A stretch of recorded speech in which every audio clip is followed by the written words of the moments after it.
Consider the following statement as a regard return from an investment in a company. Generally bond holder are considered to be relatively at lower risk than stakeholder. Obviously છે stock holder હોય છે એ કંપનીના માલિક કહેવાય છે ને bond જે છે બેઝિકલી એ કંપનીને ઉધાર આપે છે.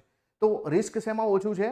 તો તમે જો બોન્ડ જે છે, કેમ કે જ્યારે પણ કંપની જે છે પડી ભાગે અથવા તો જે છે એ બેન્કરપ્સી થાય તો ત્યારે જે છે પહેલી લાયબિલિટી એની એ આવે કે બોન્ડના પૈસા પહેલાં આપે. સ્ટોક જે છે તો માલિકો કહેવાશે તો છેલ્લે મળશે પૈસા. તો રિસ્ક જે છે બોન્ડ હોલ્ડરને ઓછું હોય છે. બિલકુલ સાચું છે. Bond holder are lender to a company where stock holder are its owner. તો મેં જે વાક્ય કીધું છે બિલકુલ સાચું છે કે ભાઈ બોન્ડ હોલ્ડર જે છે કંપનીના લેન્ડર હોય છે, જ્યારે જે સ્ટોક હોલ્ડર હોય છે એ કંપનીના માલિકો કહેવાય છે.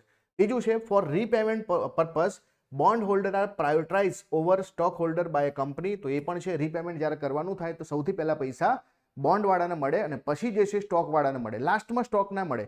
એટલા માટે આ પણ સાચું છે. તો આનો મતલબ છે કે બીજું અને ત્રીજું સાચું છે અને પહેલાનું જે છે સાચું એક્સપ્લેનેશન છે. તો ઓપ્શન નંબર એ જે છે અહીંયા સાચો જવાબ બને છે. 3 સાચા છે.